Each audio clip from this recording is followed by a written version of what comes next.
I'm joined now by author of The Latino Century and Latino political consultant, Mike Madrid. Mike, thanks for joining me. Brian, it's always great to be with you. Thanks for having me. So we have some pretty big news here as the bottom seems to have fallen out with Donald Trump and Latinos, who were, of course, instrumental in his rise to power in this 2024 election cycle. So I'm going to put right here on the screen Donald Trump's approval rating among Hispanics from the AP. You can see that he's got 73% disapprove and 27% approval. That's an 8-point gain in disapproval and a 6-point drop in approval. So some pretty staggering numbers there. First and foremost, what do you attribute this massive shift to? Well, that's exactly right. Let me just kind of put into context. This is very different from the last time we spoke, which was in the summer, where he was sitting at about a 34% approval rating. They're now down into the 20s. This is getting back into a historical trend line for Republicans before Trump came on the scene. So this is very significant. It may sound a little bit nerdy, but from a technical perspective, Trump is actually falling through his base level fall of support downward and considerably. So it's a big deal. The question then becomes your next question, which is what's driving it? Donald Trump's collapse amongst Latinos began in April, early April, when he had this Liberation Day announcement on tariffs. The economy is overwhelmingly driving this down. There's no question the ICE raids are having a secondary impact and effect on this. That's absolutely true.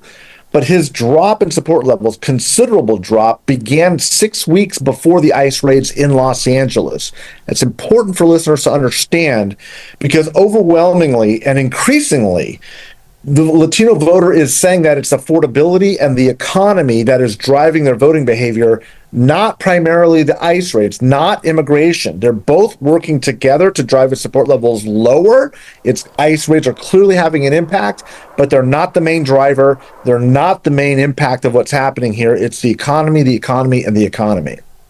So that would suggest that, the Latino population, notwithstanding the fact that this is still it's not a homogenous block, but still I think with some certainty you can say that the Latino population writ large follows the same trend lines as the rest of the population. Is that right? Because we're seeing the same trajectory among the non-Latino population that's being polled. That's exactly right. I think the best way to look at it, and again, a lot of people are looking because this is a non-white constituency, is what is the racial or ethnic prism? What is the racial or ethnic issue that is driving these voters? And that's why this kind of stereotype of immigration comes into play. But that's not what the data has said for 30 years, and it's not what the data is saying now. What the data is telling us is that the one cultural characteristic is that this is a blue-collar working class voter that is more price sensitive to things like inflation, to tariffs, which test very, very negatively with Latinos because they work in industries that are going to be the most impacted by them. So yes, it's fair to say, Brian, that this is not unlike voters overall, but most acutely as a lower income, more price sensitive voter. And it's why you're seeing these dramatic swings with Latinos more than any other group that we're testing and looking at right now. Okay, so clearly outsized influence for economic factors, but we've also seen among the whole population that the way that Trump has handled himself, behaved, comported himself as it relates to immigration is also unpopular. And so what kind of an impact does that have on the Latino population? Is it the same as the rest of the population, or does it have any outsized impact among Latinos as well? Since look, a lot of Trump's policies are aimed at people just for the crime of being brown. Correct. That's a great way to characterize it. So the short answer is yes, it's having an impact on Latino voters. Yes, it's having a greater impact with Latinos than other non-Latino constituencies. That is absolutely quantifiably accurate. But what I want people to remember is it's not the primary mover. It's definitely become even more than just an immigration issue, not just for Latinos, but broadly, but certainly for Latinos. It's become a government overreach issue. The fact that the government is doing these really egregious things, militarizing our streets, jackbooted masked thugs, tearing children from their mother's arms, coming after teenagers, going into churches, hospital beds. Yes, it is having an outsized impact in the Latino community. And I don't want to suggest that it is not important and it is not cementing a political opinion, because it absolutely is. but the two combined are really what explains this historic drop. Again, it's very rare to see Donald Trump go below a floor of support. Once you kind of get red pilled and do this MAGA thing, it's hard to break through that fever, but the fever is breaking. Broadly amongst Americans, you're seeing support levels in the mid 30s now. Even in COVID, Brian, we were not seeing mid 30s support. He was in the high 30s, low 40s. We're now seeing 37, 36 in a lot of polling. So something is transforming, something is changing. One of the most significant shifts, again, is with Latino voters who are basically, we've seen all of the gains of the Trump era been completely wiped out. So you had mentioned something that I'm particularly interested in, and that is this idea of getting red pilled. And I think for so much of the population, it feels like politicians are on a race to calcify these voters, however they may be polarized. And so you want voters to start to combine their identity with their political affiliation, so that this time, the next time there's an election and they have an R or a D next to the candidate's name, and you've identified as a Republican or a Democrat, it's going to be that much easier to keep those people in your stable and of course to make them lifelong Democrats or Republicans. To what extent do you think that phenomenon is happening or not happening among the Latino population? Because this kind of movement suggests that there's pretty low calcification among, the polarization of that electorate. Boy, that's a very astute observation and 100% accurate. A lot of people have erroneously suggested that we are witnessing a racial realignment. I have always pushed back against that narrative. There is very little, almost no evidence suggesting that Latino voters are becoming more conservative or more Republican. So why, Mike, if you say that, why are they voting more Republican? The best answer, the best explanation is what we're witnessing is a de-alignment. Economic populism with Latinos is greater than it is with any other constituency. Again, a younger, poorer, less college-educated group, that stands to reason. But they're affiliating less with the Democratic Party as they're affiliating less with both parties. And Democrats have a longer way down to go because they started from a stronger position of strength. So Latinos are the most likely ethnic group to have a no-party preference, to not affiliate with Democrats or Republicans. It is the swingiest vote in American politics by far. It's the only group that's essentially breaking 50-50 between the voter groups. But as I was explaining to a reporter last night, it's not that half of Latinos are voting for Republicans and half are voting for Democrats. It's better explained by saying half of Latinos are voting against Republicans and half are voting against Democrats. And once you understand that, as a party, you can start to recapture these voters. There will be a return of a lot of these Trump-curious Latinos from the Republican Party to the Democrats in the midterms. That will happen. The only question is how big it's going to be. So I know that labels are not particularly important. I know that real voters out there don't hew to the labels, in the way that people give them, that voters are weird. And that, we've seen plenty of election cycles where somebody's first choice will be, Ted Cruz, their second choice will be Bernie Sanders, their third choice will be, Pete Buttigieg, and their fourth will be Donald Trump. So nobody really fits into these neat little buckets in the way that we think about them.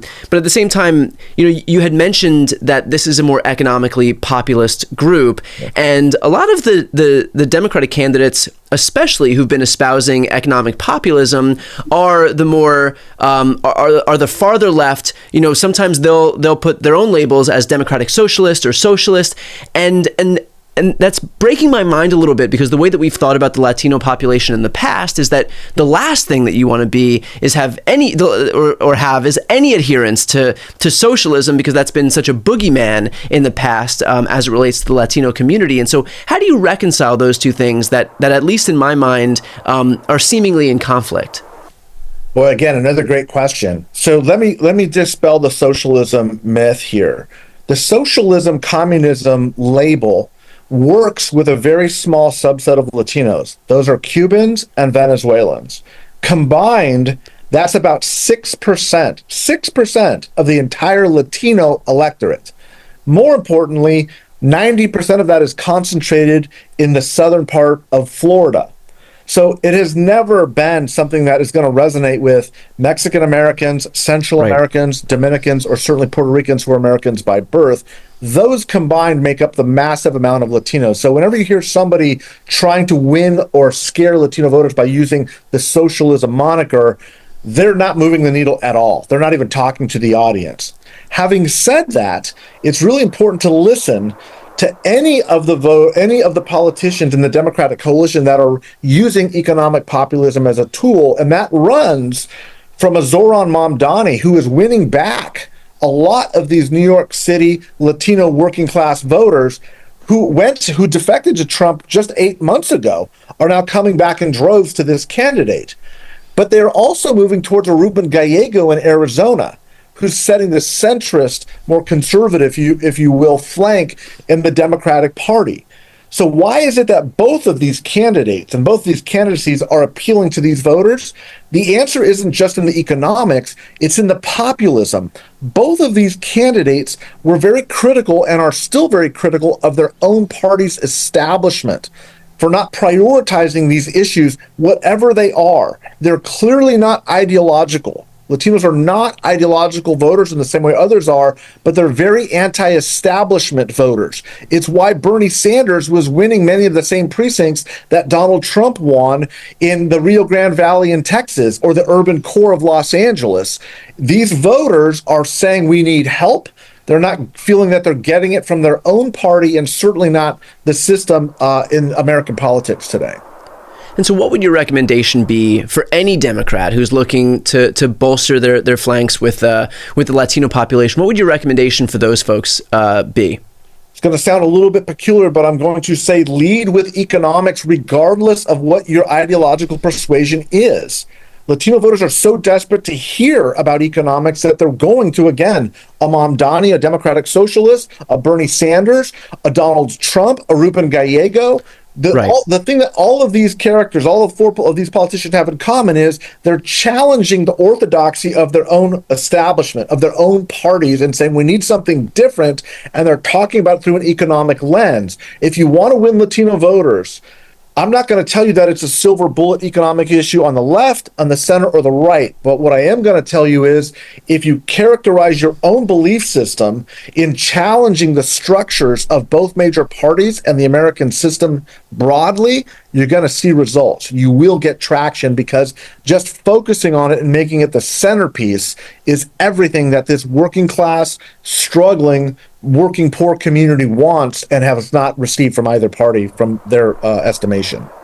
Perfectly put. We'll leave it there. Mike, how can folks who are watching right now hear more from you?